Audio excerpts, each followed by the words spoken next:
Ibu, Bagus nggak mau minum vitamin dari nenek lagi. Pahit, kepala Bagus sakit. Aku kaget mendengar bisikan anakku. Lalu diam-diam aku membawa vitamin, pemberian mertuaku ke laboratorium. Dan hasilnya membuat dokter gemetar ketakutan. Aku pikir mertuaku adalah malaikat tak bersayap, yang sangat menyayangi cucunya. Tapi, ternyata. Sebelum ceritanya dimulai, silahkan tulis di kolom komentar dari daerah mana saja teman-teman yang menonton cerita ini. Jangan lupa like dan subscribe agar channel ini bisa semakin berkembang dan bisa mempersembahkan cerita yang lebih menarik lagi. Pagi itu aroma nasi goreng menguar memenuhi dapur rumah minimalis yang kami tempati. Suara spatulaku beradu dengan wajan menjadi satu-satunya kebisingan yang memecah keheningan pukul 6 pagi. Aku, Tias, sedang sibuk menyiapkan bekal untuk anak sematawayangku, Bagus, yang baru berusia 7 tahun. Rutinitas pagi selalu menjadi momen favoritku, di mana aku bisa memastikan asupan gizi terbaik untuk suami dan anakku sebelum mereka memulai hari. Sinar matahari pagi menerobos masuk melalui jendela dapur, menciptakan bayangan panjang di lantai keramik.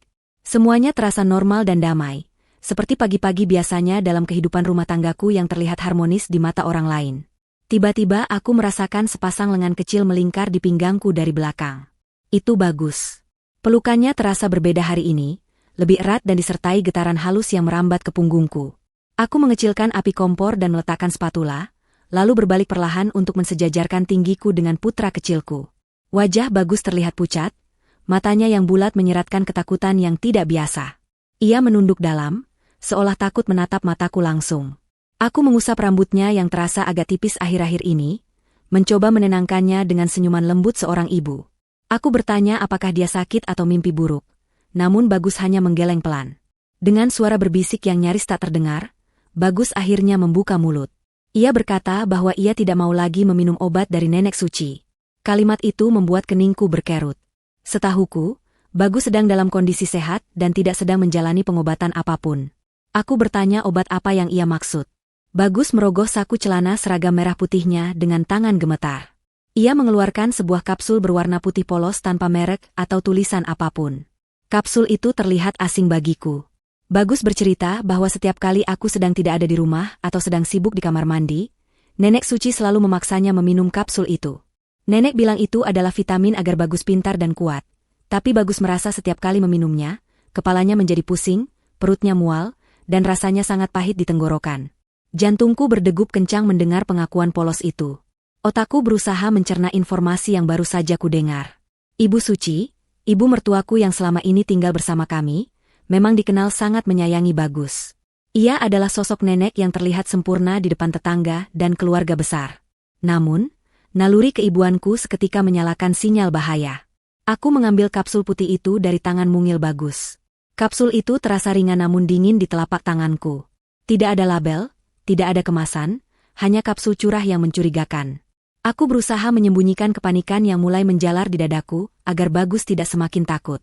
Aku memeluknya erat, mencium keningnya, dan berjanji bahwa ia tidak perlu meminum obat itu lagi mulai hari ini. Aku meminta Bagus untuk merahasiakan pembicaraan kami dari siapapun, termasuk dari ayahnya, Galih, dan tentu saja dari nenek suci. Aku beralasan bahwa ini akan menjadi rahasia kecil antara ibu dan anak. Bagus mengangguk patuh, terlihat lega karena bebannya terangkat. Setelah memastikan Bagus menghabiskan sarapannya, aku mengantarnya ke depan rumah untuk menunggu jemputan sekolah.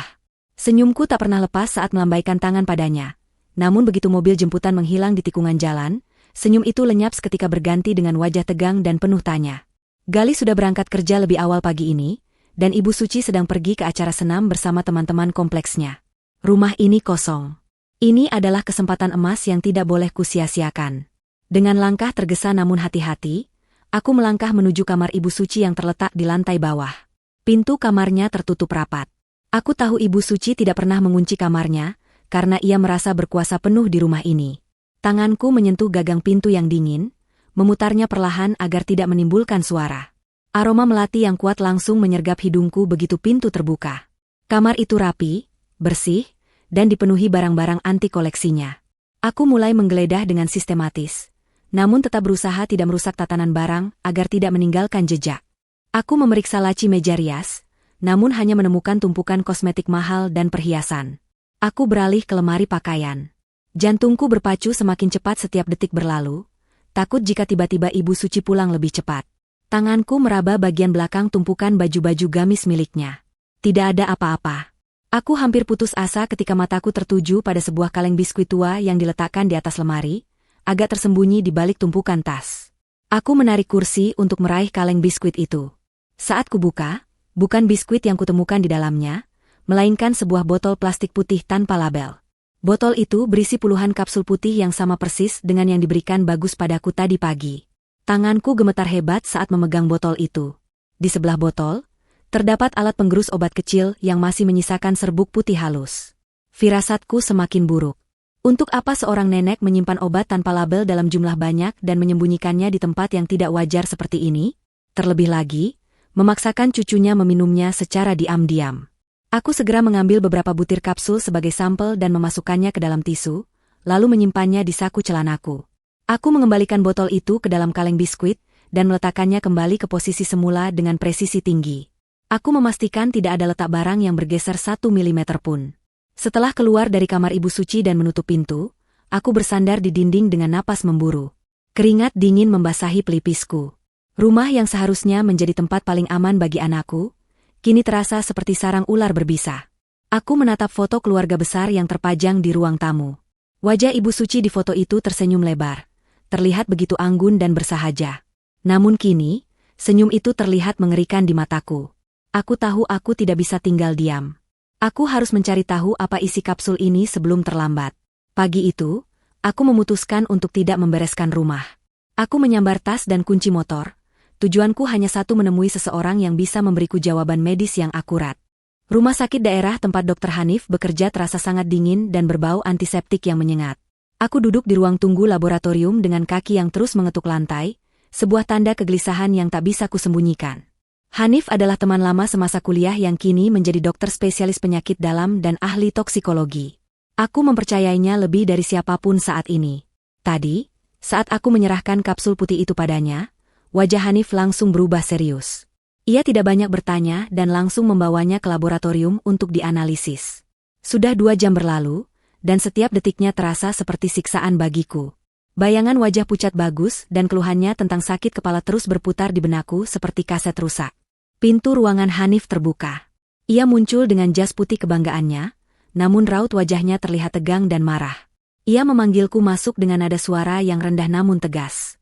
Begitu aku duduk di hadapannya, Hanif meletakkan hasil laboratorium di atas meja dengan kasar. Ia menatapku tajam, sorot matanya menuntut penjelasan. Ia bertanya dengan suara ditekan, dari mana aku mendapatkan benda berbahaya itu. Pertanyaan itu membuat nyaliku menciut. Namun aku memberanikan diri untuk bertanya balik tentang kandungan obat tersebut. Hanif menarik napas panjang, mencoba meredam emosinya sebelum menjelaskan fakta yang membuat duniaku runtuh seketika. Hanif menjelaskan bahwa benda dalam kapsul itu sama sekali bukan vitamin atau obat herbal. Itu adalah talium. Aku ternganga, nama itu terdengar asing namun nada bicara Hanif menyeratkan bahaya besar.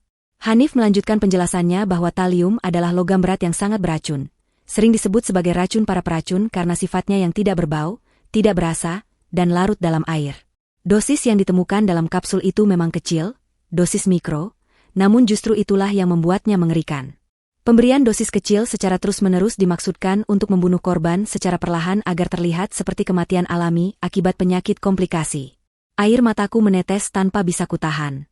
Tubuhku terasa lemas seolah tulang-tulangku dilolosi satu persatu. Hanif menjelaskan gejala-gejala keracunan talium yang meliputi kerontokan rambut, nyeri pada telapak kaki dan tangan, gangguan pencernaan, hingga kerusakan saraf dan gagal ginjal. Potongan-potongan teka-teki itu kini tersusun rapi di kepalaku. Aku teringat bagaimana rambut Bagus sering rontok di bantal saat bangun tidur.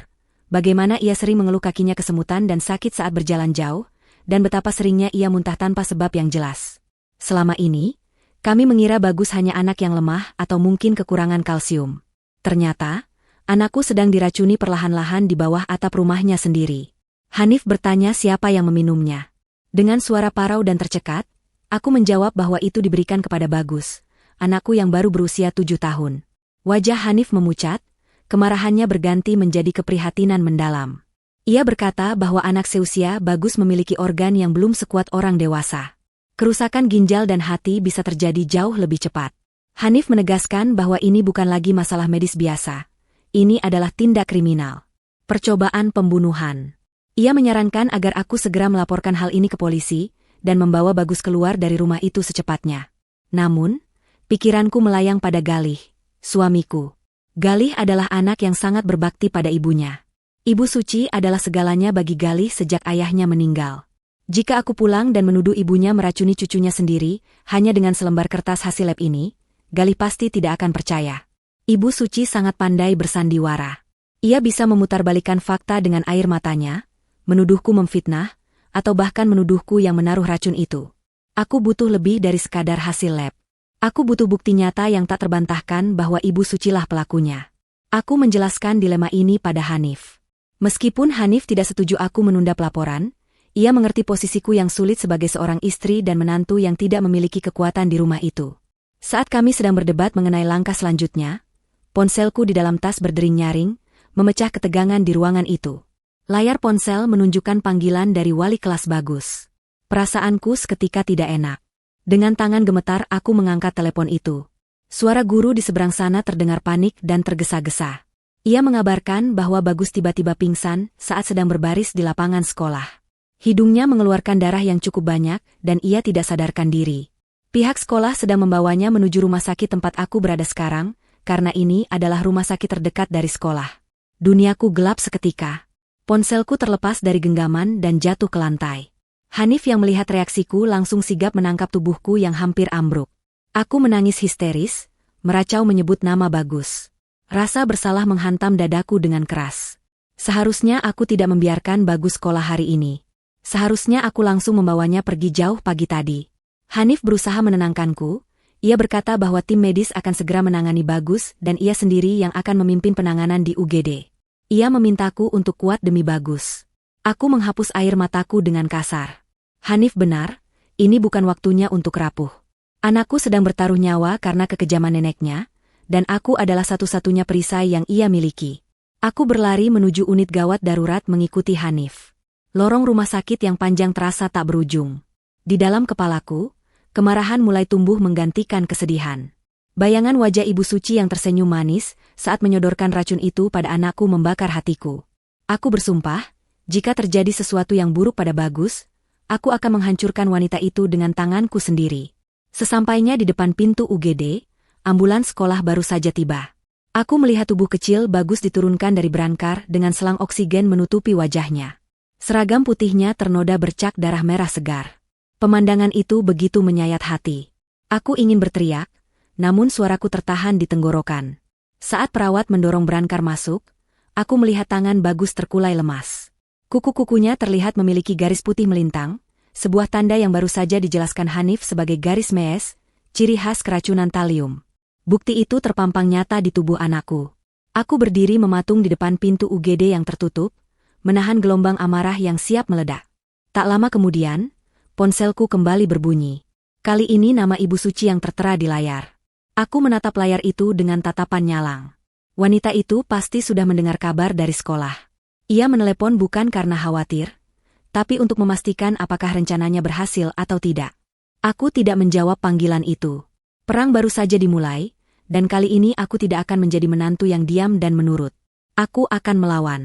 Suasana di lorong rumah sakit terasa begitu mencekam setelah Bagus dipindahkan ke ruang perawatan intensif. Aku duduk di bangku tunggu yang keras dan dingin dengan pandangan kosong menatap lantai keramik putih. Bau obat-obatan dan suara roda brankar yang didorong terburu-buru menjadi latar belakang yang menyiksa batin. Hanif masih berada di dalam bersama tim medis, berusaha menstabilkan kondisi Bagus yang sempat kejang hebat. Aku sendirian, meremas tanganku sendiri hingga memutih, mencoba menguatkan hati yang rapuh. Tidak lama kemudian, suara langkah kaki yang tergesa dan riuh terdengar dari ujung lorong. Aku menoleh dan mendapati Gali berlari dengan wajah panik. Kemeja kerjanya berantakan dan keringat membasahi dahinya. Di belakangnya, Ibu Suci menyusul dengan langkah yang tak kalah cepat, wajahnya sudah basah oleh air mata. Begitu sampai di hadapanku, Galih langsung mencengkeram bahuku. Napasnya memburu saat ia bertanya bagaimana kondisi Bagus dan apa yang sebenarnya terjadi. Belum sempat aku menjawab, Ibu Suci sudah menerobos di antara kami. Wanita itu langsung menjatuhkan dirinya ke lantai, bersimpuh sambil meraung menangis dengan suara yang sangat keras. Ia memukul-mukul dadanya sendiri, meneriakkan nama cucunya dengan nada yang begitu menyayat hati. Seketika itu juga, beberapa pengunjung rumah sakit dan perawat menoleh ke arah kami. Pertunjukan drama Ibu Suci telah dimulai. Ia menangis histeris seolah-olah dialah orang yang paling menderita di dunia ini, seolah nyawanya ikut melayang melihat cucu kesayangannya sakit. Di sela-sela tangisannya, Ibu Suci mulai melancarkan serangan verbalnya. Ia menunjuk wajahku dengan jari telunjuknya yang gemetar. Dengan suara lantang yang sengaja dikeraskan agar orang lain mendengar, ia menuduhku sebagai ibu yang lalai.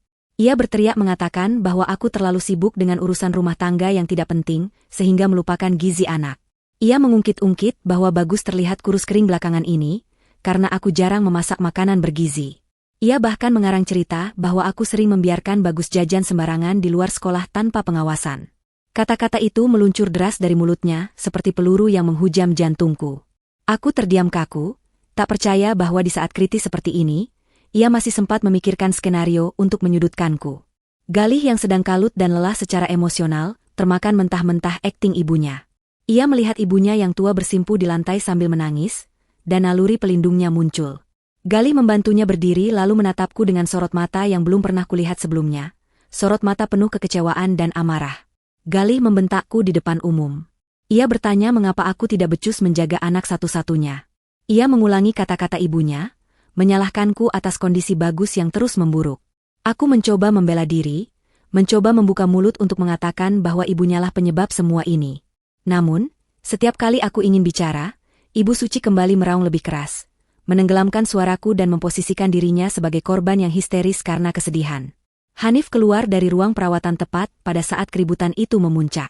Wajahnya datar namun matanya tajam menatap situasi kacau di ruang tunggu. Ia meminta kami untuk tenang karena ini adalah rumah sakit. Ibu Suci langsung menghambur ke arah Hanif, memegang lengan jas dokternya dan memohon agar cucunya diselamatkan. Ia berakting seolah ia rela menukar nyawanya demi Bagus. Hanif menatapku sekilas, memberikan kode mata agar aku tidak gegabah. Ia tahu jika aku meledak sekarang dan menuduh Ibu Suci meracuni Bagus tanpa bukti fisik yang bisa dilihat Galih, aku akan dianggap gila. Aku akan dianggap menantu durhaka yang memfitnah mertua yang sedang berduka. Posisi tawarku sangat lemah saat ini. Aku menelan kembali semua amarah yang sudah sampai di ujung lidah. Rasanya pahit dan menyesakan, tapi aku harus diam demi strategi yang lebih besar. Setelah kondisi Bagus dinyatakan stabil meski belum sadar, kami diperbolehkan masuk bergantian. Galih memutuskan untuk menemani ibunya masuk terlebih dahulu, meninggalkanku sendirian lagi di luar. Aku melihat dari kaca jendela kecil di pintu, Galih memeluk ibunya yang menangis di samping ranjang Bagus. Pemandangan itu membuat darahku mendidih. Wanita itu, monster yang tega meracuni darah dagingnya sendiri demi uang, kini sedang dipeluk dan ditenangkan oleh suamiku. Galih tidak tahu bahwa ia sedang memeluk ular berbisa. Rasa sakit karena dikhianati dan tidak dipercayai suami sendiri terasa lebih perih daripada luka fisik manapun. Namun, aku sadar aku tidak boleh menangis lagi. Air mata tidak akan menyelamatkan Bagus. Aku harus menjadi kuat, cerdik, dan kejam jika perlu, untuk melawan wanita sejahat Ibu Suci. Malam semakin larut dan lorong rumah sakit mulai sepi. Galih tertidur di sofa ruang rawat, karena kelelahan setelah seharian bekerja dan menangis. Aku duduk di kursi samping ranjang Bagus, menggenggam tangan kecilnya yang dingin. Ibu Suci duduk di kursi sudut.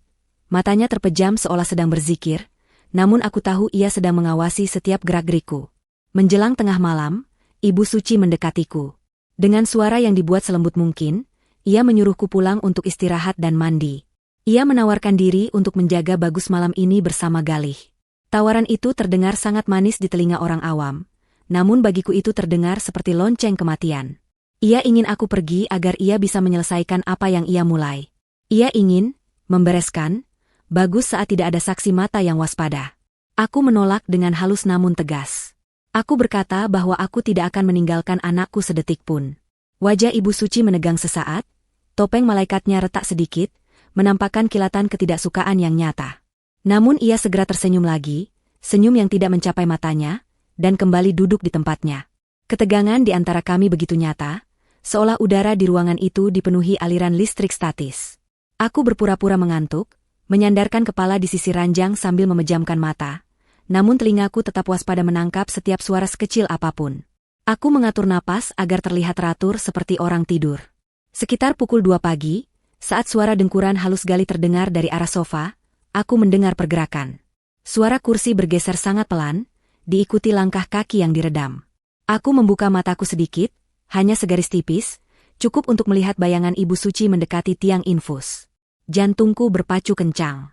Ia menengok ke arah Galih untuk memastikan anaknya masih tidur pulas, lalu menengok ke arahku.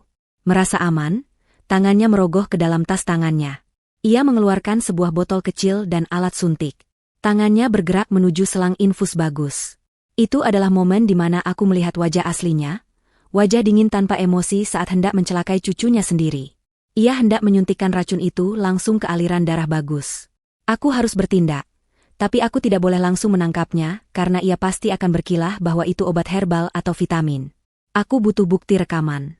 Karena aku belum memasang kamera di sini, aku harus menghentikannya dengan cara lain tanpa membuatnya curiga bahwa aku sudah tahu rencananya. Aku menggerakkan badanku seolah mengigau dan memanggil nama Bagus dengan keras, membuat Ibu Suci terlonjak kaget dan buru-buru menyembunyikan suntikan itu ke balik selimutnya. Suara teriakanku yang berpura-pura mengigau sukses membuat Ibu Suci membatalkan niat jahatnya. Ia terlihat panik dan segera menjauh dari tiang infus. Tangannya gemetar memasukkan kembali benda itu ke dalam saku gamisnya. Galih terbangun karena suaraku, bertanya dengan suara serak apa yang terjadi. Ibu Suci dengan cepat menguasai keadaan. Ia berkata dengan nada prihatin bahwa aku sedang bermimpi buruk karena terlalu stres. Ia bahkan membelai kepalaku, sebuah sentuhan yang membuat kulitku merinding jijik. Aku bangun dan berpura-pura bingung. Namun mataku menatap tajam ke arah saku gamis Ibu Suci yang terlihat sedikit menggembung. Aku sadar, malam ini Bagus selamat, tapi besok atau lusa, Ibu Suci pasti akan mencoba lagi. Aku tidak bisa menjaganya 24 jam tanpa tidur. Aku butuh mata tambahan. Aku butuh bukti visual yang tidak bisa disangkal oleh siapapun, termasuk Galih. Aku beralasan pada Galih bahwa badanku lengket, dan aku perlu pulang sebentar untuk mandi dan mengambil baju ganti untuk kami semua. Awalnya Galih melarang karena ini masih terlalu pagi, namun aku bersikeras. Aku bilang aku akan lebih segar dan siap menjaga Bagus jika sudah mandi. Akhirnya Galih mengizinkan, dan Ibu Suci tampak tersenyum tipis. Ia pasti berpikir kepergianku adalah kesempatan baginya, padahal ia tidak tahu bahwa aku menitipkan pesan khusus pada perawat jaga, yang kebetulan kenalan Hanif, untuk memantau kamar Bagus setiap 10 menit sekali selama aku pergi. Aku keluar dari rumah sakit dengan langkah cepat, membelah dinginnya udara dini hari. Tujuanku bukan hanya mandi, tapi memulai serangan balik. Sesampainya di rumah, keheningan menyambutku. Rumah yang biasanya hangat kini terasa dingin dan asing, seolah menyimpan banyak rahasia kelam di setiap sudutnya. Aku tidak membuang waktu. Aku segera mengambil peralatan yang sudah kupersiapkan sebelumnya di bagasi motor. Aku pernah membeli 2 unit kamera pengintai mini atau spycam berbentuk kancing dan satu lagi berbentuk kotak kecil dengan koneksi nirkabel, yang awalnya kubeli untuk memantau asisten rumah tangga yang dulu pernah bekerja di sini. Tidak kusangka alat ini justru akan kugunakan untuk mengintai mertuaku sendiri. Tanganku bekerja cekatan meskipun hatiku bergemuruh. Lokasi pertama adalah kamar Bagus. Aku tahu Ibu Suci pasti akan membawa Bagus pulang segera setelah kondisinya memungkinkan, karena di rumah sakit terlalu banyak saksi mata. Di rumah, ia memegang kendali penuh. Aku mengambil boneka beruang besar berwarna coklat kesayangan Bagus yang duduk di atas lemari.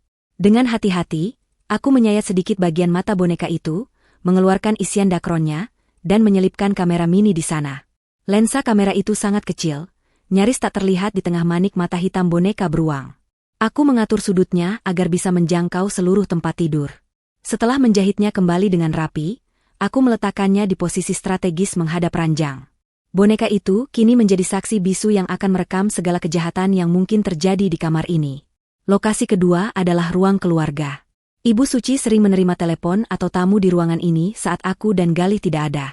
Aku menyembunyikan kamera kedua di sela-sela tumpukan buku di rak dinding, menyamarkannya di antara novel-novel tebal. Kabel pengisi dayanya kusembunyikan di balik panel kayu. Setelah memastikan kedua kamera terhubung ke aplikasi di ponselku dan gambar yang dihasilkan jernih, aku beralih ke misi selanjutnya, mencari motif. Aku tidak percaya Ibu Suci melakukan ini tanpa alasan kuat. Orang sejahat itu pasti digerakkan oleh sesuatu yang mendesak, biasanya uang. Aku masuk ruang kerja Galih yang jarang dikunci. Di sana, Ibu Suci sering menyimpan berkas-berkas pribadinya bercampur dengan berkas rumah tangga. Aku mulai memilah tumpukan surat yang ada di laci terbawah. Mataku tertumbuk pada amplop-amplop coklat dengan kop surat dari lembaga keuangan yang tidak kukenal. Isinya mengejutkan. Itu adalah surat peringatan jatuh tempo hutang dan somasi hukum. Jumlahnya fantastis, mencapai miliaran rupiah. Ada juga catatan tangan Ibu Suci yang berisi daftar nama-nama anggota arisan sosialita dengan nominal uang di sebelahnya, namun banyak coretan merah dan tanda tanya. Tanganku gemetar saat membaca satu persatu surat ancaman itu. Ternyata selama ini Ibu Suci menggelapkan uang arisan teman-teman sosialitanya dan memutarnya di investasi bodong yang sekarang sudah kolaps. Ia dikejar-kejar hutang dan terancam dilaporkan ke polisi oleh teman-temannya sendiri. Citra wanita terhormat yang ia bangun mati-matian sedang di ujung tanduk. Aku terus menggali hingga menemukan sebuah map biru di bagian paling belakang laci. Saat membukanya, napasku tercekat. Itu adalah polis asuransi jiwa atas nama Bagus. Tanggal polis itu dibuat 1 tahun yang lalu. Nilai klaim kematiannya sangat besar, cukup untuk melunasi semua hutang Ibu Suci dan menyisakan banyak uang untuk hidup mewah. Yang membuatku semakin mual adalah melihat tanda tangan pemegang polis di sana. Ada nama Galih, tapi tanda tangannya terlihat sedikit berbeda. Ibu Suci telah memalsukan tanda tangan anaknya sendiri untuk mendaftarkan cucunya pada kematian. Segalanya menjadi jelas sekarang. Bagus bukan sekadar cucu baginya, Bagus adalah aset. Bagus adalah celengan yang harus dipecahkan agar ia bisa selamat dari kebangkrutan. Rasa jijik dan benci bercampur menjadi satu. Aku memotret semua dokumen itu sebagai bukti awal, lalu mengembalikannya ke tempat semula dengan hati-hati. Aku tidak boleh gegabah mengambil dokumen asli itu sekarang, atau ia akan curiga. Setelah mandi kilat dan berganti baju, aku kembali ke rumah sakit dengan perasaan yang berbeda. Jika sebelumnya aku merasa takut dan bingung, kini aku merasa memiliki kekuatan. Aku tahu motifnya, aku tahu metodenya, dan sekarang aku punya mata-mata di rumah. Di perjalanan kembali, aku memantau aplikasi kamera di ponselku. Kamera di ruang tamu mendeteksi gerakan. Rupanya Ibu Suci pulang sebentar, mungkin untuk mengambil barang atau istirahat sejenak. Aku memasang earphone untuk mendengarkan suara dari sana. Terdengar suara Ibu Suci sedang menelepon seseorang dengan nada tinggi. Suara Ibu Suci terdengar jelas di telingaku. Ia berbicara dengan nada panik namun penuh tipu daya. Ia mengatakan pada lawan bicaranya di telepon agar bersabar sedikit lagi. Ia bilang bahwa dana talangan akan segera cair dalam waktu dekat karena ada urusan keluarga yang sedang diselesaikan. Ia menyebutkan bahwa cucunya sedang kritis dan kemungkinan besar tidak akan bertahan lama.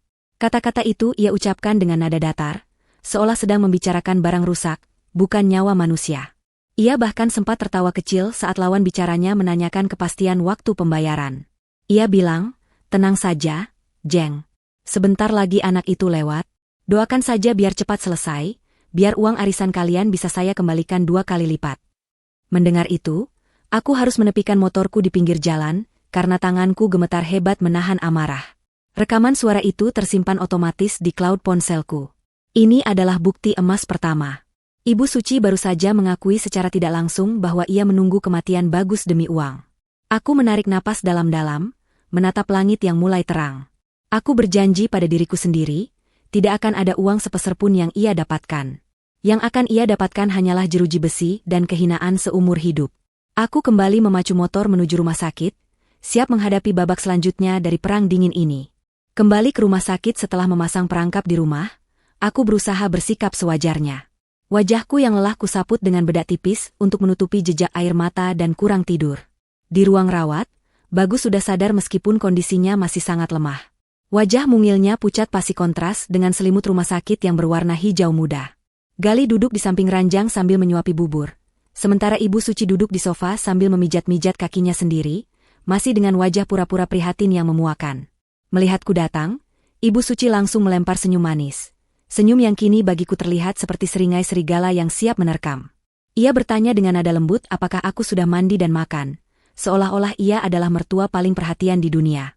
Aku mengangguk pelan, membalas sandiwaranya dengan kedataran emosi yang kusahakan sekuat tenaga. Aku tidak boleh meledak sekarang. Aku harus menunggu bukti yang lebih kuat dari kamera yang baru saja kupasang. Hari-hari berlalu dengan lambat dan menyiksa. Kondisi Bagus sedikit membaik setelah ditangani tim medis. Namun racun itu sudah mengendap di tubuhnya. Dokter Hanif menyarankan agar Bagus dirawat lebih lama untuk observasi, namun Ibu Suci bersikeras agar Bagus dibawa pulang. Alasannya klasik, ia bilang anak kecil tidak baik berlama-lama di rumah sakit karena banyak virus penyakit lain. Ia meyakinkan Galih bahwa ia sanggup merawat Bagus di rumah dengan telaten 24 jam. Galih, yang selalu menganggap ibunya sebagai wanita sakti yang serba bisa, menyetujui usul itu tanpa berdiskusi denganku. Aku mencoba menolak dengan alasan medis dari dokter, tapi Gali memotong ucapanku. Ia bilang aku terlalu paranoid dan menuduhku ingin lepas tanggung jawab merawat anak. Hatiku nyeri mendengar tuduhan itu, tapi aku sadar melawan Gali saat ini hanya akan memperburuk keadaan. Akhirnya, dengan berat hati aku menyetujui Bagus dibawa pulang, kembali ke sarang penyamun itu.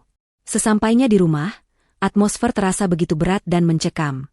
Rumah yang dulu terasa nyaman sebagai tempat istirahat, kini berubah menjadi medan perang dingin. Ibu Suci langsung mengambil alih kendali perawatan Bagus. Ia memindahkan Bagus ke kamar tidur utama di lantai bawah, dengan alasan agar ia mudah mengawasi cucunya tanpa perlu naik turun tangga. Padahal aku tahu, itu taktiknya untuk memisahkan Bagus dariku dan menjauhkan Bagus dari jangkauan pengawasanku. Namun, ia tidak tahu bahwa aku sudah selangkah lebih maju. Boneka beruang yang berisi kamera pengintai sudah kupindahkan diam-diam ke kamar bawah sebelum mereka sampai. Mata boneka itu kini menatap lurus ke arah ranjang tempat Bagus berbaring, merekam setiap detik kehidupan di ruangan itu. Malam itu, saat Gali sudah tidur dan aku berpura-pura terlelap di kamar atas, aku membuka laptopku. Aku menyambungkan koneksi ke kamera pengintai. Layar laptop menampilkan gambar hitam putih dari kamar Bagus yang remang-remang. Aku melihat Ibu Suci duduk di kursi goyang di samping ranjang Bagus. Ia tidak tidur. Ia tampak gelisah, bolak-balik mengecek ponselnya. Tak lama kemudian, ponselnya berdering. Ia mengangkatnya dengan cepat dan berbicara dengan suara berbisik namun penuh penekanan. Melalui earphone, aku mendengar setiap katanya dengan jelas. Itu adalah telepon dari penagih hutang. Suara di seberang sana terdengar kasar, mengancam akan mendatangi rumah dan membuat keributan jika Ibu Suci tidak mentransfer uang bunga pinjaman besok pagi. Wajah Ibu Suci terlihat panik dan ketakutan. Topeng sosialitanya runtuh saat tidak ada orang lain yang melihat. Ia memohon waktu tambahan, berjanji bahwa uang besar akan segera cair. Ia menyebutkan tentang klaim asuransi yang sedang diproses. Mendengar itu, darahku mendidih. Dugaanku benar 100%. Motif wanita ini murni uang. Gaya hidup mewahnya, tas-tas bermerek, arisan sosialita di hotel berbintang, semua itu dibiayai dari hutang yang menumpuk. Dan kini, ia mengorbankan nyawa cucunya sendiri sebagai tumbal untuk melunasi keserakahannya. Ia melihat Bagus bukan sebagai darah dagingnya, melainkan sebagai aset bernilai miliaran rupiah yang harus segera dicairkan. Dokumen polis asuransi palsu yang kutemukan kemarin kembali terbayang di benakku, memperkuat tekadku untuk menjebloskannya ke penjara. Keesokan harinya, ketegangan semakin memuncak. Ada sebuah mobil hitam asing yang parkir cukup lama di depan pagar rumah kami. Aku melihat dari jendela, dua orang pria berbadan tegap turun dan berbicara dengan Ibu Suci di teras. Ibu Suci terlihat memberikan sebuah amplop tebal, mungkin perhiasan yang ia jual, kepada mereka. Gestur tubuhnya memohon-mohon. Setelah pria-pria itu pergi, Ibu Suci masuk ke dalam rumah dengan wajah merah pada menahan amarah dan malu. Ia membanting pintu dengan keras. Ia butuh uang tunai dalam jumlah besar dan cepat. Tekanan dari penagih hutang ini membuatnya semakin nekat. Aku tahu, ini artinya nyawa Bagus berada dalam bahaya besar. Ia tidak akan menunggu lama lagi untuk memberikan dosis terakhir yang mematikan. Siang harinya, aku pergi bekerja sebentar karena ada rapat mendadak yang tidak bisa ditinggalkan. Pikiranku tidak tenang, terus tertuju ke rumah. Aku terus memantau aplikasi kamera di ponselku di sela-sela rapat. Di layar, aku melihat Ibu Suci masuk ke kamar tempat Bagus istirahat. Ia membawa kain lap dan cairan pembersih. Rupanya ia sedang bersih-bersih kamar karena debu. Jantungku berdegup kencang saat melihatnya mendekati lemari tempat boneka beruang itu duduk. Ibu Suci mengangkat boneka itu, menepuk-nepuknya untuk menghilangkan debu. Tiba-tiba, gerakannya terhenti. Ia memicingkan mata, menatap bagian mata boneka beruang itu dengan seksama. Ia meraba bagian jahitan di leher boneka yang memang sedikit kasar, karena aku menjahitnya terburu-buru kemarin. Di layar ponselku, aku melihat wajah Ibu Suci membesar mendekati lensa. Ia telah menemukannya. Ia menemukan kamera itu. Napasku tercekat. Aku berharap ia akan ketakutan atau panik, tapi reaksinya sungguh di luar dugaan. Ibu Suci tidak membanting boneka itu. Sebaliknya, ia tersenyum. Senyum yang sangat mengerikan, dingin, dan penuh kelicikan. Ia menatap lurus ke lensa kamera, seolah-olah ia sedang menatap langsung ke mataku dari jarak jauh. Tatapannya berkata, "Aku tahu kau sedang menonton." Ia lalu melambaikan tangannya perlahan ke arah kamera, sebuah sapaan mengejek untuk menantuku yang bodoh. Setelah itu, layar ponselku menjadi gelap. Koneksi terputus. Ibu Suci telah merusak atau mematikan kamera itu. Tubuhku gemetar hebat di ruang rapat kantor. Kakiku lemas. Senjata rahasiaku telah ketahuan. Sekarang Ibu Suci tahu bahwa aku tahu segalanya. Unsur kejutan telah hilang. Ini bukan lagi penyelidikan diam-diam, ini adalah perang terbuka.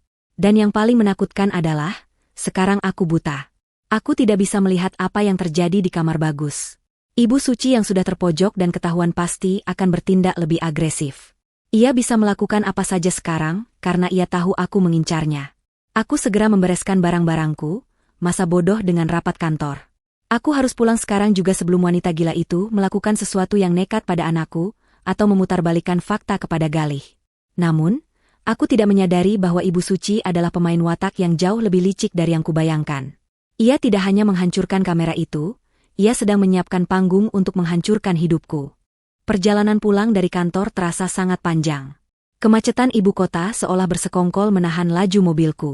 Pikiranku berkecamuk membayangkan skenario terburuk. Apa yang akan dilakukan Ibu Suci setelah menemukan kamera itu? Apakah ia akan lari? Apakah ia akan menyakiti Bagus? Atau apakah ia akan menyerangku? Setibanya di depan rumah, aku melihat mobil Galih sudah terparkir di garasi. Ini aneh, seharusnya Galih belum pulang jam segini. Perasaanku semakin tidak enak. Pintu depan rumah terbuka lebar, seolah menyambutku masuk ke dalam perangkap. Begitu aku melangkah masuk ke ruang tamu, keheningan yang mencekam menyambutku. Di tengah ruangan, Galih duduk di sofa tunggal dengan wajah tertunduk, kedua tangannya menyangga kepala. Di meja di hadapannya, terdapat tas kerjaku yang biasa kutaruh di rumah, sebuah botol kecil berisi cairan bening, dan bangkai boneka beruang yang sudah robek isinya berhamburan. Di sudut ruangan, Ibu Suci duduk sambil menangis sesenggukan, memeluk bantal sofa seolah ia adalah korban yang sangat terguncang. Mendengar langkah kakiku, Galih mengangkat kepalanya. Wajahnya merah padam, matanya menyala penuh amarah dan kebencian yang belum pernah kulihat sebelumnya selama 7 tahun pernikahan kami. Tanpa basa-basi, Galih berdiri dan melempar botol kecil itu ke arah kakiku. Botol itu menggelinding di lantai, berhenti tepat di ujung sepatuku. Galih bertanya dengan suara bergetar menahan ledakan emosi, apa maksud dari semua ini? Aku bingung, mencoba memungut botol itu. Itu adalah botol racun talium. Tapi tunggu, itu bukan botol yang kutemukan di kamar Ibu Suci. Bentuknya berbeda. Ini botol baru. Belum sempat aku menjawab, Ibu Suci mulai meraung lagi. Dengan suara serak di sela tangisannya, ia bercerita bahwa ia menemukan botol racun itu di dalam tas kerjaku saat ia hendak mencari obat sakit kepala. Ia juga bilang ia menemukan boneka beruang yang dipasangi kamera pengintai di kamar Bagus. Ibu Suci memutarbalikkan fakta dengan sangat lihai. Ia menuduhku yang memasang kamera itu untuk memuaskan obsesi sakit jiwaku. Ia mengarang cerita bahwa aku menderita sindrom Munchausen by proxy, sebuah gangguan jiwa di mana seorang ibu sengaja menyakiti anaknya agar mendapatkan perhatian dan simpati dari orang lain. Ia bilang aku meracuni Bagus sedikit demi sedikit, lalu berpura-pura menjadi pahlawan yang merawatnya, dan memasang kamera untuk merekam penderitaan anakku sendiri sebagai koleksi pribadi. Tuduhan itu begitu keji dan tidak masuk akal, membuatku ternganga tak percaya. Bagaimana mungkin seorang nenek bisa memfitnah ibu kandung cucunya sendiri dengan cerita sejahat itu? Aku berusaha membela diri. Aku berteriak bahwa itu semua bohong. Aku menjelaskan bahwa kamera itu kupasang justru untuk mengawasi Ibu Suci, dan racun itu adalah miliknya. Tapi Galih sudah tidak mau mendengar. Ia dibutakan oleh bukti yang disajikan ibunya. Bagi Galih, fakta bahwa ada racun di tasku dan kamera di boneka Bagus adalah bukti tak terbantahkan bahwa aku gila. Galih membentakku agar diam. Ia berkata bahwa selama ini ia diam melihatku yang sering cemas berlebihan, tapi ia tidak menyangka aku sejahat ini pada darah dagingku sendiri. Kata-kata Galih menghujam jantungku lebih sakit daripada tusukan pisau. Suamiku sendiri lebih percaya pada ibunya yang manipulatif daripada istrinya yang selama ini mendampinginya. Ibu Suci semakin menjadi-jadi. Ia mendekati Galih, memegang lengannya, dan memohon agar Galih tidak memukulku. Ia berakting seolah ia masih menyayangiku meski aku sudah berbuat jahat. Ia berkata mungkin aku stres karena pekerjaan dan butuh pengobatan psikiater. Kalimat itu justru semakin menyulut amarah Galih. Galih merasa ibunya terlalu baik padaku. Dengan napas memburu, Galih menunjuk pintu keluar. Ia mengusirku. Ia berkata ia tidak mau melihat wajahku lagi di rumah ini. Ia tidak mengizinkanku mendekati Bagus satu langkah pun. Jika aku berani mendekat, ia akan memanggil polisi dan melaporkanku atas tuduhan percobaan pembunuhan anak. Aku terpaku. Diusir dari rumah sendiri? Dipisahkan dari anakku yang sedang sakit? Ini adalah mimpi buruk yang menjadi nyata. Aku mencoba mendekati Galih, memegang tangannya, memohon agar ia mendengarkan penjelasanku sekali saja. Aku memintanya menelepon Dokter Hanif. Tapi Galih menepis tanganku dengan kasar, hingga aku terhuyung ke belakang. Ia bilang ia sudah menelepon sekolah dan melarangku menjemput Bagus jika nanti Bagus sudah sembuh dan sekolah lagi. Ia benar-benar menutup semua aksesku. Aku menatap Ibu Suci. Di balik punggung Galih, wanita itu menatapku dengan tatapan kemenangan yang dingin. Sudut bibirnya terangkat sedikit, membentuk senyum tipis yang penuh kepuasan. Ia berhasil. Ia berhasil menyingkirkanku. Kini ia memiliki Galih, memiliki Bagus, dan sebentar lagi ia akan memiliki uang asuransi kematian Bagus tanpa ada aku yang menghalanginya. Air mataku tumpah, bukan karena sedih diusir, tapi karena ketakutan membayangkan nasib Bagus di tangan monster itu tanpa perlindunganku. Namun, aku sadar aku tidak bisa melawan fisik Galih saat ini. Jika aku memaksakan diri dan terjadi kekerasan, posisiku akan semakin lemah di mata hukum. Aku harus mundur untuk menyusun strategi baru. Aku harus pergi, tapi aku tidak akan pergi dengan tangan kosong. Aku berjalan menuju kamar, mengambil koper, dan memasukkan beberapa baju seadanya dengan tangan gemetar. Setiap sudut rumah ini menyimpan kenangan, tapi kini semuanya terasa beracun. Saat aku menyeret koperku menuju pintu keluar, Galih berdiri membelakangiku, enggan menatap wajahku. Ibu Suci berdiri di sampingnya, masih dengan wajah pura-pura sedih. Aku berhenti tepat di belakang Galih. Aku tidak berteriak, tidak menangis histeris. Aku justru menjadi sangat tenang. Ketenangan yang lahir dari rasa sakit yang teramat dalam. Aku mendekatkan wajahku ke telinga Galih, lalu berbisik dengan nada yang tajam dan menusuk. Kau boleh mengusirku, Galih. Tapi ingat satu hal. Jika kau masih memiliki sedikit saja rasa cinta pada anakmu, buka matamu. Cek penyimpanan cloud CCTV di ruang tamu tanggal 12 jam 9 malam. Dengarkan baik-baik apa yang dibicarakan ibumu di telepon. Lihat siapa monster sebenarnya di rumah ini. Setelah kau melihatnya, jangan pernah mencariku untuk minta maaf. Setelah membisikkan kalimat itu, aku melihat punggung Galih menegang kaku. Ia tidak berbalik, tapi aku tahu kata-kataku telah menanamkan benih keraguan di hatinya. Aku melangkah keluar dari rumah itu, menembus malam yang gelap. Pintu rumah tertutup di belakangku dengan suara dentuman keras, memisahkan aku dari anakku. Di luar pagar, aku menghapus air mataku dengan kasar. Aku mengeluarkan ponselku, menghubungi Dokter Hanif. Suaraku bergetar tapi tegas saat berkata padanya bahwa aku butuh bantuan hukum dan medis sekarang juga. Perang belum berakhir. Ibu Suci mungkin memenangkan pertempuran malam ini, tapi aku bersumpah demi nyawa Bagus. Aku yang akan memenangkan peperangan ini. Aku tidak akan membiarkan anakku mati sia-sia demi hutang arisan neneknya. Malam ini, di bawah lampu jalan yang remang-remang, seorang ibu yang tersakiti telah berubah menjadi pejuang yang siap menghancurkan siapapun yang menyentuh anaknya. Sepeninggal Tias, rumah besar itu terasa seperti kuburan yang sunyi dan dingin. Udara di dalamnya terasa berat, seolah oksigen telah tersedot habis bersamaan dengan perginya istriku. Aku, Galih, duduk terpaku di sofa ruang tamu yang kini kosong. Di hadapanku masih tergeletak sisa-sisa kekacauan tadi. Tas kerja Tias yang terbuka dan bangkai boneka beruang yang isinya terburai di lantai. Ibu sudah masuk ke kamar Bagus, beralasan ingin menenangkan cucunya yang mungkin terganggu oleh suara teriakan kami tadi. Namun, entah mengapa, hatiku tidak merasa lega. Seharusnya aku merasa puas karena telah mengusir penjahat yang mencoba menyakiti anakku, seperti yang dikatakan ibu. Seharusnya aku merasa aman. Tetapi, bisikan terakhir Tias sebelum ia pergi terus terngiang di telingaku, seperti rekaman rusak yang diputar berulang-ulang. Suaranya yang bergetar namun tajam, tatapan matanya yang penuh luka namun berani, semua itu menghantuiku. Cek penyimpanan cloud CCTV di ruang tamu tanggal 12 jam 9 malam. Kalimat itu terus berputar, menolak untuk pergi. Logikaku yang rasional mulai berdebat dengan emosiku. Mengapa Tias, jika ia benar-benar bersalah dan gila, berani menantangku untuk melihat bukti CCTV? Orang yang bersalah biasanya akan berusaha menyembunyikan jejak, bukan malah menunjukkan tempat di mana bukti itu tersimpan. Keraguan mulai merayap naik, dingin dan menusuk, perlahan menggerogoti keyakinanku pada ibu.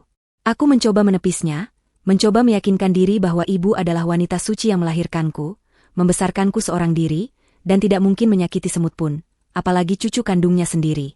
Namun, rasa penasaran itu semakin kuat, mendesakku untuk mencari kebenaran, seburuk apapun itu. Aku bangkit dengan langkah berat menuju ruang kerjaku. Aku melirik ke arah kamar Bagus di lantai bawah. Pintunya tertutup rapat. Hening. Aku masuk ruang kerja dan mengunci pintu. Tanganku gemetar saat menyalakan laptop. Layar menyala, menampilkan foto wallpaper kami bertiga, aku, Tias, dan Bagus, saat liburan tahun lalu. Senyum bahagia di wajah Tias dalam foto itu membuat dadaku sesak. Apakah wanita dalam foto ini benar-benar monster seperti tuduhan ibu? Atau akulah monster bodoh yang baru saja mengusir malaikat pelindung anakku? Aku menarik napas panjang, mencoba menenangkan detak jantung yang berpacu liar. Jari-jariku menari di atas keyboard, mengetikkan alamat situs penyimpanan awan, cloud, yang terhubung dengan kamera pengintai di rumah ini. Tias memang yang memasang sistem ini dulu untuk memantau asisten rumah tangga, dan aku tahu kata sandinya karena Tias tidak pernah menyembunyikan apapun dariku. Setelah berhasil masuk, aku dihadapkan pada deretan folder berdasarkan tanggal. Tanganku berkeringat dingin saat mengarahkan kursor ke folder tanggal 12 bulan ini. Aku mencari berkas video dengan cap waktu pukul 21, sesuai petunjuk Tias. Saat itu aku sedang dinas luar kota, jadi aku tidak tahu apa yang terjadi di rumah. Aku menemukan file video itu. Jantungku serasa berhenti berdetak sejenak sebelum aku memberanikan diri menekan tombol putar. Video mulai berjalan. Gambar hitam putih dari kamera tersembunyi di rak buku menampilkan ruang tamu yang sepi. Tidak ada siapa-siapa di sana awalnya. Aku hampir menutup laptop, berpikir bahwa Tias hanya menggertakku. Namun, beberapa detik kemudian, ibu muncul di layar. Ia berjalan mondar-mandir sambil memegang ponsel di telinga, wajahnya terlihat tegang dan kesal, sangat berbeda dari wajah lembut yang selalu ia tampilkan di depanku. Aku menaikkan volume suara laptop, memakai pelantang telinga agar bisa mendengar lebih jelas. Suara ibu terdengar jernih, menembus keheningan ruang kerjaku dan menghancurkan duniaku seketika. Di video itu, ibu berbicara dengan nada tinggi, setengah membentak lawan bicaranya di telepon. Sudah kubilang, sabar sedikit. Kamu pikir gampang mengurus asuransi kematian anak kecil? Prosedurnya rumit. Aku ternganga. Tubuhku kaku, darah di wajahku surut seketika membuatku pucat pasi. Asuransi kematian? Apa maksudnya? Aku terus mendengarkan dengan mata melotot, tak percaya pada pendengaranku sendiri. Ibu melanjutkan bicaranya di video, kali ini sambil tertawa sinis yang membuat bulu kuduku berdiri. Tenang saja, Jeng. Dokter bilang kondisinya makin parah. Ginjalnya sudah kena. Sebentar lagi anak itu lewat. Begitu dia mati, uang cair, utang arisan kalian semua aku lunasi 2 kali lipat. Jadi jangan teror aku lagi. Duniaku runtuh. Langit-langit kamarku serasa ambruk menimpa kepalaku. Aku melepas pelantang telinga dan melemparnya ke meja. Rasa mual yang hebat tiba-tiba menyerang perutku, membuatku harus berlari ke kamar mandi di sudut ruangan dan memuntahkan isi perutku. Tubuhku gemetar hebat, bukan karena sakit fisik, tapi karena guncangan jiwa yang teramat dahsyat. Ibuku, wanita yang selama ini kupuja, wanita yang kuberikan segalanya, ternyata adalah iblis yang sedang menunggu kematian anakku demi uang. Ia menjadikan Bagus, darah dagingku, cucunya sendiri, sebagai sapi perah untuk melunasi hutang judinya atau entah hutang apa itu. Dan yang lebih menyakitkan, aku baru saja mengusir satu-satunya orang yang berusaha menyelamatkan Bagus. Aku telah mengusir Tias demi membela pembunuh anakku. Air mata membanjiri wajahku. Aku menangis tanpa suara, memukul lantai kamar mandi dengan kepalan tangan hingga kulitku lecet. Betapa bodohnya aku. Betapa butanya aku. Tias benar. Tias selalu benar. Gejala penyakit Bagus yang aneh, rambut rontok, sakit perut, semuanya masuk akal sekarang. Itu bukan penyakit, itu racun. Dan botol racun yang ditemukan, ibu di tas Tias tadi, itu pasti jebakan. Ibu yang menaruhnya di sana untuk menyingkirkan Tias, karena Tias sudah mulai curiga. Aku merasa seperti sampah. Aku telah gagal menjadi suami, gagal menjadi ayah, dan gagal menjadi manusia yang punya akal sehat. Setelah beberapa menit terpuruk dalam penyesalan, sebuah kesadaran menyambar benakku. Bagus. Bagus sekarang ada di bawah, berduaan dengan ibu. Jika ibu sudah terdesak hutang seperti yang ia katakan di telepon, dan Tias sudah tidak ada di rumah, ini adalah kesempatan emas baginya untuk menyelesaikan tugasnya. Nyawa Bagus ada di ujung tanduk malam ini juga. Aku harus bertindak. Aku tidak boleh gegabah. Jika aku langsung turun dan mengamuk, ibu mungkin akan menyangkal, atau lebih parah, ia bisa nekat menyakiti Bagus sebelum aku sempat mencegahnya. Aku butuh rencana. Aku butuh bantuan. Dengan tangan yang masih gemetar, aku meraih ponselku. Aku mencari nomor Tias. Panggilan tersambung. Begitu mendengar suara Tias yang serak di seberang sana, pertahananku runtuh lagi. Tias, maafkan aku. Ucapku terbata-bata di sela isak tangis. Aku sudah melihatnya. Aku sudah melihat videonya. Maafkan aku, sayang. Tolong aku, tolong selamatkan Bagus. Tias tidak memarahiku. Ia tidak berkata, aku bilang juga apa. Ia langsung berubah menjadi mode siaga, suara tegasnya memberiku kekuatan. Dengarkan aku, Galih. Jangan konfrontasi ibumu sekarang. Dia berbahaya. Aku sedang bersama Dr. Hanif dan polisi menuju ke sana. Kami butuh bukti tangkap tangan agar dia tidak bisa lolos dengan alasan gangguan jiwa atau ketidaksengajaan. Kamu harus kuat. Kamu harus bersandiwara sebentar lagi. Pastikan dia merasa aman untuk melakukan aksinya, dan kita sergap dia saat itu juga. Aku menghapus air mataku, mencuci muka dengan air dingin berkali-kali untuk menghilangkan sembab di mata. Aku menatap cermin, melihat pantulan pria yang hancur namun memiliki tekad baru. Aku akan menebus dosaku pada Tias dan Bagus. Aku akan menjebak ibuku sendiri. Ini adalah pengkhianatan terberat seorang anak pada ibunya, tapi ini adalah kewajiban mutlak seorang ayah pada anaknya. Aku melangkah keluar dari ruang kerja, menuruni tangga dengan kaki yang terasa berat seperti timah. Rumah ini hening, namun kini keheningan itu terasa seperti bom waktu yang siap meledak. Aku harus bermain peran sebaik mungkin, demi nyawa Bagus. Jam dinding menunjukkan pukul 11 malam. Aku duduk di ruang tengah, berpura-pura menonton televisi dengan volume kecil, padahal mataku terus melirik ke arah dapur dan kamar Bagus. Tias mengirim pesan singkat bahwa ia dan polisi sudah mengepung rumah, bersembunyi di balik pagar tanaman yang rimbun, menunggu kode dariku. Kode itu adalah lampu teras yang dimatikan. Aku sudah mematikannya 5 menit yang lalu. Sekarang, polisi sudah bersiaga di depan pintu dan jendela, menunggu momen yang tepat untuk mendobrak masuk. Ketegangan merayapi setiap inci tubuhku. Rasanya seperti menunggu eksekusi mati, tapi aku tidak tahu siapa yang akan dieksekusi malam ini, ibuku atau hati nuraniku. Ibu keluar dari kamarnya dengan wajah yang terlihat lelah namun, ada kilatan aneh di matanya. Ia berjalan menuju dapur. Aku menahan napas. Galih, kamu belum tidur? Tanyanya basa-basi sambil mengambil gelas dari rak. Belum, Bu. Masih kepikiran Tias. Jawabku datar, berusaha agar suaraku tidak terdengar bergetar. Aku harus membuatnya percaya bahwa aku masih di pihaknya. Ibu mendengus pelan. Lupakan perempuan gila itu. Lebih baik kita fokus merawat Bagus. Kasihan cucu ibu, tadi dia merintih kesakitan lagi. Ibu mau buatkan susu hangat dicampur madu dan vitamin herbal ibu. Biar dia tidur nyenyak dan besok pagi, sakitnya hilang selamanya. Kata-kata terakhirnya membuat darahku membeku. Hilang selamanya. Itu bukan harapan kesembuhan, itu adalah vonis kematian. Aku melihat tangan ibu mengambil toples kecil dari balik lemari bumbu, bukan tempat vitamin biasa. Ia menuangkan bubuk putih ke dalam gelas susu itu dengan gerakan cepat, lalu mengaduknya hingga larut sempurna. Itu dia. Racun itu. Talium yang tak berbau dan tak berasa. Ibu baru saja meracik kematian untuk anaknya sendiri. Aku mencengkeram remote televisi hingga retak.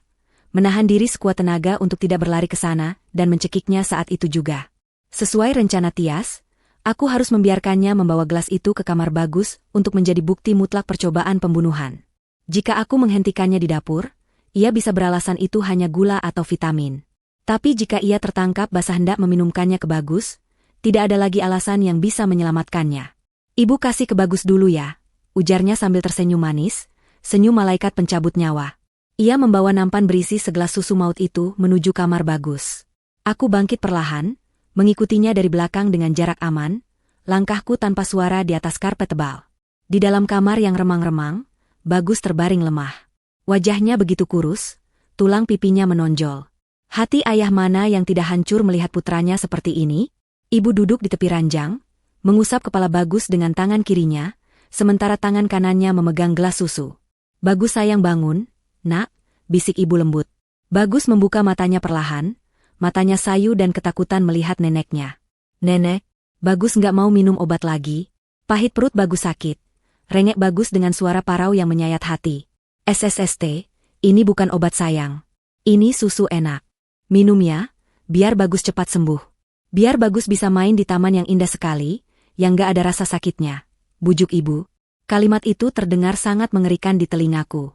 Taman yang indah, ia sedang membicarakan surga. Ia sedang membujuk cucunya untuk mati. Ibu mulai mendekatkan gelas itu ke bibir Bagus. Bagus mencoba memalingkan wajah, tapi ibu menahan tengkuknya dengan sedikit paksaan. Ayo, sedikit saja. Buat nenek senang ya. Saat gelas itu hampir menyentuh bibir Bagus, aku tahu waktunya telah tiba. Aku mengirim pesan kosong ke Tias, kode serbu. Brak. Pintu depan didobrak dengan keras. Suara langkah kaki sepatu bot terdengar berderap masuk ke dalam rumah, diikuti teriakan tegas. Polisi, jangan bergerak. Ibu terlonjak kaget, gelas di tangannya nyaris tumpah namun ia masih memegangnya erat. Wajahnya pucat pasi menatap ke arah pintu kamar. Dalam hitungan detik, Tias, Dr. Hanif, dan 3 orang polisi berseragam lengkap sudah berdiri di ambang pintu kamar. Tias langsung berlari menerobos masuk, menepis tangan ibu yang memegang gelas hingga menjauh dari wajah Bagus, lalu memeluk Bagus erat-erat seolah melindunginya dari monster. Apa-apaan ini? Maling. Galih. Usir mereka. Ada orang gila masuk rumah. Teriak ibu histeris, mencoba memainkan peran korbannya lagi. Ia menatapku, matanya memancarkan kepanikan, berharap aku akan membelanya seperti biasa. Galih, tolong ibu. Istrimu bawa preman ke sini. Tapi kali ini, panggung sandiwaranya sudah runtuh. Aku melangkah maju dari bayang-bayang di sudut kamar, wajahku basah oleh air mata namun tatapanku dingin membeku. Aku tidak berdiri di samping ibu. Aku berdiri di samping Tias dan polisi. Cukup, Bu, kataku pelan namun bergema di seluruh ruangan. Ibu terdiam, matanya membelalak tak percaya. Galih, kamu sekongkol dengan mereka? Kamu percaya sama perempuan gila ini daripada ibumu yang melahirkanmu? Aku tidak menjawab debatnya. Aku melangkah mendekat, mengambil gelas susu yang masih dipegang ibu dengan tangan gemetar. Cairan putih hangat itu terlihat begitu biasa, namun aku tahu di dalamnya terkandung maut. Dr. Hanif di belakangku sudah siap dengan tabung sampel, namun aku butuh satu pengakuan terakhir. Pengakuan yang akan menghancurkan egonya. Aku menyodorkan gelas susu itu tepat di depan wajah ibu. Jarak kami hanya beberapa senti. Aku menatap matanya dalam-dalam, mencari sisa-sisa kasih sayang seorang ibu di sana, tapi yang kutemukan hanya ketakutan akan tertangkap. Kalau ini cuma susu campur vitamin seperti kata ibu, ucapku dengan suara bergetar menahan amarah. Minum, Bu. Minum sekarang di depan Galih. Di depan polisi. Di depan Bagus. Kalau ibu minum ini dan tidak terjadi apa-apa, Galih akan usir mereka semua dan bersujud di kaki ibu selamanya. Ayo, minum. Aku menyodorkan gelas itu lebih dekat hingga menyentuh bibirnya. Napas ibu tercekat. Ia menatap gelas itu dengan horor, seolah gelas itu berisi lahar panas. Keringat dingin mengucur deras di pelipisnya. Ia tahu persis apa isi gelas itu. Satu tegukan saja bisa merusak ginjalnya yang tua dalam hitungan hari. Ia mundur selangkah, menggelengkan kepala dengan panik. Kenapa, Bu? Katanya vitamin? Kenapa takut? Desakku lagi, suaraku meninggi. Minum atau akui kalau ibu mau membunuh anakku. Tidak. Jauhkan itu, jerit ibu akhirnya. Ia menepis tanganku dengan kasar hingga gelas itu terlempar dan pecah berkeping-keping di lantai. Cairan susu tumpah membasahi karpet, bercampur dengan pecahan kaca. Aku tidak mau mati. Itu racun. Puas kau? Pengakuan itu keluar begitu saja, meledak bersamaan dengan pecahnya gelas. Keheningan menyelimuti ruangan selama 1 detik yang terasa abadi. Napasku tersengal. Tias menangis sambil mendekap Bagus semakin erat. Dr. Hanif segera berjongkok, mengambil sampel cairan susu yang tumpah dengan pipet steril sebagai barang bukti. Polisi bergerak cepat. Ibu Suci, Anda kami tangkap atas tuduhan percobaan pembunuhan berencana dan penipuan asuransi, ucap komandan polisi sambil mengeluarkan borgol. 2 petugas memegangi lengan ibu. Saat borgol dingin itu mengunci pergelangan tangannya, topeng ibu benar-benar lepas. Tidak ada lagi wajah alim, tidak ada lagi air mata palsu. Yang ada hanya wajah penuh kebencian dan sumpah serapah. Ia meronta-ronta, berteriak menyalahkan semua orang. Ini semua gara-gara utang sialan itu. Kalau bukan karena arisan bodong itu, aku tidak perlu melakukan ini. Kalian anak-anak tidak tahu diuntung. Aku butuh uang. Cucu ini bisa bikin lagi, tapi harga diriku tidak bisa dibeli. Racauannya semakin tidak terkendali, menunjukkan betapa rusaknya moral wanita yang selama ini kupanggil ibu. Hatiku hancur lebur mendengar kata-katanya. Bagus, anakku, dianggap barang yang bisa diganti hanya demi harga diri semu. Aku memalingkan wajah, tidak sanggup lagi melihatnya. Saat polisi menyeretnya keluar kamar, ibu sempat menoleh ke arahku dan Tias. Tatapannya penuh dendam. Kalian akan menyesal. Kalian akan hidup menderita tanpa restu ibu. Teriaknya sebelum suaranya menghilang di balik pintu depan, digantikan oleh suara sirine mobil polisi yang meraung-raung di malam yang pekat. Tubuhku ambruk ke lantai. Kakiku tidak kuat lagi menopang berat badan dan berat dosa yang kupikul.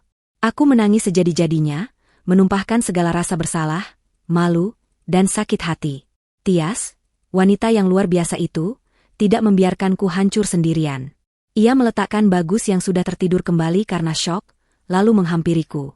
Ia memelukku erat, membiarkan air mataku membasahi jilbabnya. Tidak ada kata, aku menang, darinya. Hanya pelukan hangat yang menyatukan kembali kepingan keluarga kami yang nyaris hancur. Malam itu, di tengah pecahan gelas dan sisa bau susu yang tumpah, kami selamat. Monster itu telah pergi, tapi luka yang ditinggalkannya akan butuh waktu lama untuk sembuh. Namun setidaknya, kami masih memiliki satu sama lain, dan yang terpenting, Bagus masih bernapas. Suasana di kantor polisi malam itu sangat sibuk dan bising. Kontras dengan keheningan mencekam yang baru saja kami tinggalkan di rumah. Lampu neon putih yang berdengung di langit-langit ruang penyidik membuat kepalaku sedikit pening, namun adrenalin menjaga kesadaranku tetap tajam. Aku duduk di kursi besi dingin di seberang meja penyidik, dengan Gali di sampingku yang terus menunduk menatap tangannya yang saling meremas. Di ruangan sebelah yang hanya dipisahkan oleh kaca satu arah, Ibu Suci sedang diinterogasi. Melalui kaca itu, aku bisa melihat wanita yang dulu selalu tampil anggun dengan gamis sutra dan perhiasan emasnya, kini terlihat berantakan. Riasan wajahnya luntur oleh air mata dan keringat, jilbabnya miring, dan tangannya terborgol di meja. Namun, yang paling mengerikan adalah sorot matanya. Tidak ada penyesalan di sana, hanya kemarahan yang meluap-luap karena rencananya gagal total. Penyidik senior yang menangani kasus ini masuk ruangan kami membawa berkas tebal. Ia meletakkan hasil laboratorium forensik di meja. Bukti-bukti yang kami kumpulkan ternyata sangat kuat dan tak terbantahkan. Sampel susu yang tumpah di lantai kamar Bagus positif mengandung talium dalam dosis yang mematikan jika diminum sekaligus. Botol obat tanpa label yang ditemukan Gali di tas kerjaku ternyata berisi racun tikus biasa, berbeda dengan racun talium mahal yang dipakai untuk Bagus. Ini membuktikan bahwa Ibu Suci memang sengaja menanam bukti palsu untuk menjebakku. Selain itu, rekaman suara dari cloud dan video CCTV di ruang tamu menjadi paku terakhir di peti mati kebohongannya. Dalam rekaman itu, niat jahatnya terucap jelas tanpa interpretasi lain. Ia ingin membunuh cucunya demi uang asuransi. Gali dipanggil untuk memberikan keterangan tambahan mengenai dokumen asuransi. Aku melihat suamiku bangkit dengan langkah berat. Ini adalah momen terberat baginya.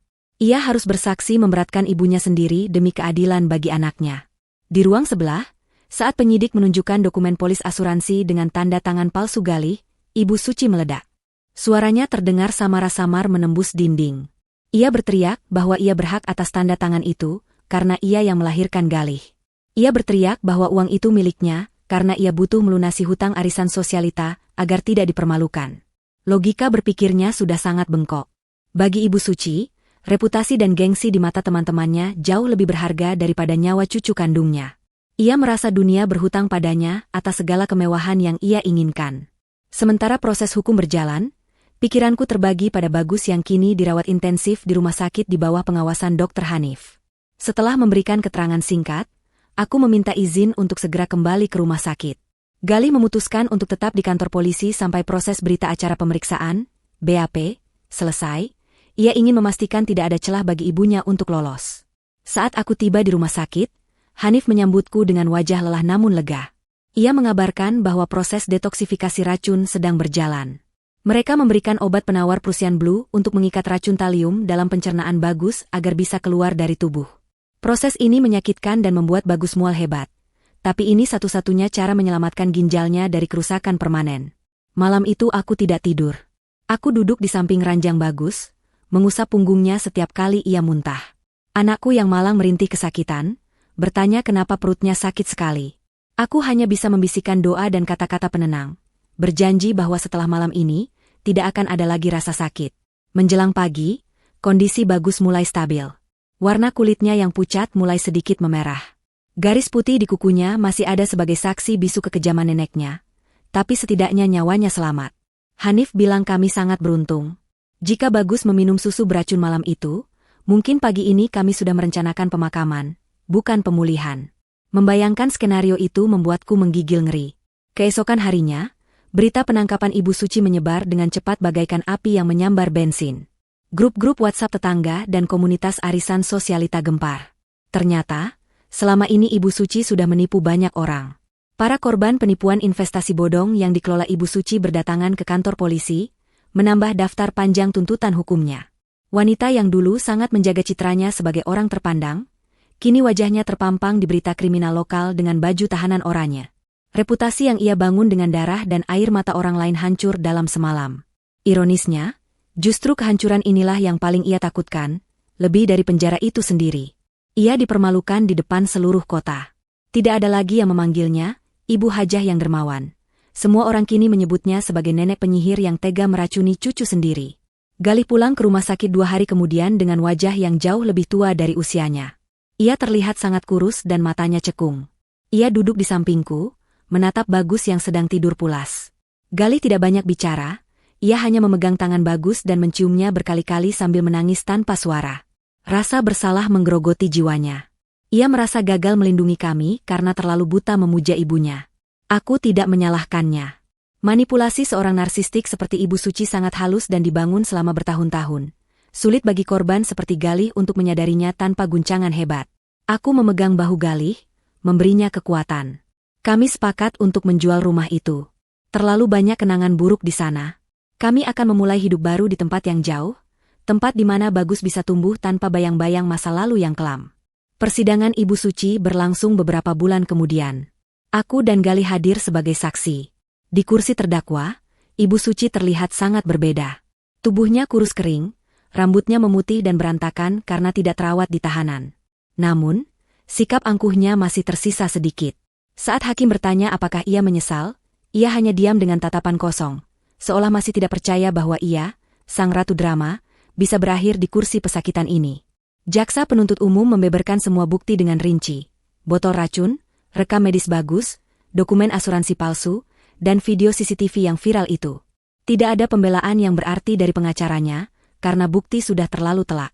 Galih memberikan kesaksian dengan suara bergetar namun tegas, menyatakan bahwa ia tidak pernah memberikan izin asuransi itu dan memohon hukuman yang setimpal demi keadilan anaknya. Momen paling menyakitkan adalah saat Bagus, yang sudah mulai pulih, harus memberikan kesaksian tertutup didampingi psikolog anak. Ia bercerita dengan polos bagaimana nenek selalu memaksanya minum vitamin pahit dan melarangnya bilang pada ibu. Kesaksian murni dari seorang anak kecil itu membuat seisi ruang sidang terdiam haru. Hakim ketua bahkan terlihat menyeka sudut matanya. Vonis akhirnya dijatuhkan. Ibu Suci dinyatakan bersalah atas percobaan pembunuhan berencana, penipuan, dan penggelapan dana. Palu diketuk dengan suara dentuman keras yang menandai akhir dari teror panjang ini. Ibu Suci pingsan di tempat saat mendengar hukuman penjara seumur hidup yang dijatuhkan padanya. Ia digotong keluar ruang sidang seperti onggokan sampah yang tidak berharga, diiringi cemoohan dari para korban penipuannya yang hadir di bangku pengunjung. Keadilan akhirnya ditegakkan, namun luka di hati kami masih butuh waktu lama untuk sembuh. 6 bulan telah berlalu sejak palu hakim diketuk. Waktu ternyata memang obat yang paling mujarab, perlahan namun pasti menyembuhkan luka-luka yang menganga. Kehidupan kami telah berubah drastis, jauh lebih tenang dan berwarna. Kami pindah ke sebuah rumah sederhana di pinggiran kota yang asri, jauh dari hiruk-pikuk dan kenangan pahit rumah lama. Di sini, udaranya segar dan tetangganya ramah, tanpa pretensi sosialita yang palsu. Galih bekerja lebih keras dari sebelumnya, namun ia selalu memastikan pulang tepat waktu untuk makan malam bersama. Ia bukan lagi anak mami yang penurut, ia telah bertransformasi menjadi kepala keluarga yang protektif dan siaga. Trauma masa lalu membuatnya sangat waspada terhadap siapapun yang mendekati Bagus. Namun ia juga belajar untuk tidak paranoid. Hubungan kami sebagai suami istri perlahan membaik, dibangun ulang di atas pondasi kejujuran dan saling percaya yang lebih kokoh. Sementara itu, kabar dari balik jeruji besi datang melalui pengacara keluarga yang mengurus sisa administrasi. Karma bekerja dengan cara yang misterius dan puitis. Di dalam penjara, Ibu Suci mengalami nasib yang ironis. 2 bulan setelah dipenjara, ia terserang stroke berat akibat tekanan darah tinggi yang tidak terkontrol karena stres. Stroke itu membuatnya lumpuh sebagian tubuh sebelah kanan, hemiparesis, dan sulit berbicara. Lidahnya keluh, tidak bisa lagi melontarkan kata-kata manis yang manipulatif, ataupun sumpah serapah yang menyakitkan. Ia kini hanya bisa berbaring di matras tipis penjara yang keras, menatap langit-langit sel yang lembab. Kondisinya sekarang persis seperti kondisi yang ia paksakan pada Bagus dulu. lemah, tak berdaya, dan sakit-sakitan.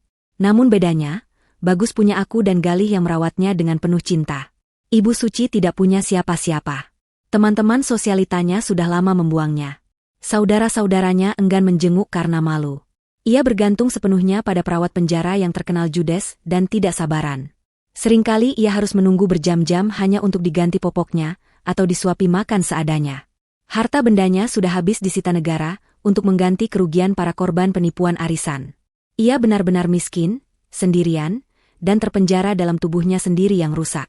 Wanita yang dulu begitu memuja uang dan penampilan fisik, kini berakhir menjadi sosok yang menyedihkan dan dilupakan dunia. Itu adalah hukuman yang jauh lebih menyiksa daripada sekadar kurungan badan. Di sisi lain, Bagus tumbuh menjadi anak yang luar biasa kuat. Racun talium itu sempat meninggalkan efek samping berupa kelelahan yang mudah datang. Namun berkat terapi rutin dan gizi yang baik, ia pulih total. Rambutnya yang dulu rontok hingga nyaris botak, kini tumbuh lebat dan hitam berkilau. Berat badannya sudah normal, pipinya kembali gembil dan merona. Ia sudah kembali bersekolah di tempat baru dan memiliki banyak teman. Trauma psikologisnya perlahan pudar berkat pendampingan psikolog. Ia tidak lagi takut minum obat jika sakit, karena aku selalu mencicipinya dulu di depannya sambil tersenyum untuk membuktikan bahwa itu aman. Bagus adalah bukti nyata bahwa cinta seorang ibu bisa mengalahkan racun paling mematikan sekalipun. Pagi ini, sinar matahari masuk melalui celah gorden dapur yang terbuka, menciptakan pola-pola cahaya yang hangat di lantai. Aku sedang berdiri di depan kompor, menggoreng telur gulung kesukaan Bagus untuk bekal sekolahnya. Aroma masakan rumah yang sedap memenuhi ruangan, aroma kebahagiaan yang sederhana. Tiba-tiba, aku merasakan sepasang lengan kecil memeluk pinggangku dari belakang. Deja vu. Ingatanku melayang ke pagi mengerikan 6 bulan lalu saat Bagus memelukku dengan tubuh gemetar ketakutan. Namun kali ini, pelukan itu berbeda. Pelukan ini kuat, hangat, dan disertai suara tawarnya yang menggelitik telinga. "Ibu masak apa? Baunya enak banget," seru Bagus ceria, masih memelukku erat. Tidak ada lagi bisikan takut, tidak ada lagi rahasia kelam. Aku berbalik, mensejajarkan wajahku dengannya. Aku menatap mata bulatnya yang kini bersinar jernih, bebas dari bayang-bayang ketakutan. "Telur gulung spesial buat jagoan ibu yang mau ulangan matematika hari ini," jawabku sambil mencuit hidungnya. Bagus terkikik geli. Galih muncul dari kamar, sudah rapi dengan pakaian kerjanya. Melihat kami berdua berpelukan di dapur, ia langsung bergabung. Lengan kekarnya melingkupi kami berdua dalam satu pelukan besar yang melindungi. "Wah, ayah nggak kebagian peluk nih," goda Galih. Bagus tertawa dan menarik leher ayahnya agar menunduk, lalu mencium pipi Galih. "Sayang ayah, sayang ibu," ucap Bagus tulus. Kami bertiga berpelukan di dapur kecil itu, menikmati momen hening yang penuh syukur. Di luar sana, dunia mungkin masih kejam dan penuh orang-orang jahat seperti Ibu Suci. Tapi di dalam sini, di dalam benteng kecil keluarga kami, cinta adalah penawar segalanya. Aku menatap Galih, dan dia menatapku balik dengan pandangan penuh cinta dan penyesalan yang sudah kusingkirkan. Kami tahu badai sudah berlalu. Setelah Galih dan Bagus berangkat, aku duduk sebentar di teras rumah sambil meminum teh hangat. Aku teringat pada nasib Ibu Suci di penjara yang dingin. Rasa benci itu masih ada, tapi sudah tidak lagi membara. Kini rasa itu berganti menjadi rasa kasihan. Kasihan pada jiwa yang begitu kosong, hingga harus mengisi hidupnya dengan materi dan kebohongan. Aku meletakkan cangkir tehku, menarik napas panjang menghirup udara pagi yang segar. Aku, Tias, seorang ibu biasa, telah berhasil memenangkan perang ini. Bukan dengan otot, bukan dengan kekayaan, tapi dengan naluri dan keberanian untuk melindungi buah hati. Suara notifikasi ponsel membuyarkan lamunanku. Pesan dari grup sekolah Bagus, ibu-ibu mengajak kumpul akhir pekan. Aku tersenyum tipis. Hidup terus berjalan. Aku bangkit, merapikan jilbabku, dan bersiap menyambut hari baru. Pesan moral dari kisah hidupku ini akan selalu kupahat dalam hati. Seorang ibu bisa menjadi malaikat terlembut bagi anaknya, tapi ia juga menyimpan kekuatan singa betina yang siap mencabik siapapun yang berani menyentuh anaknya. Bahkan jika musuh itu datang dari dalam selimut sendiri, naluri ibu tidak akan pernah salah. Dan pada akhirnya, kebenaran akan selalu menemukan jalannya untuk terungkap, meski harus melewati lorong waktu yang gelap dan menyakitkan. Gelap dan menyakitkan. Gelap dan menyakitkan. Gelap dan menyakitkan. Gelap dan menyakitkan. Gelap dan menyakitkan. Gelap dan menyakitkan. Gelap dan menyakitkan. Gelap dan menyakitkan. Gelap dan menyakitkan. Gelap dan menyakitkan. Gelap dan menyakitkan. Gelap dan menyakitkan. Gelap dan menyakitkan.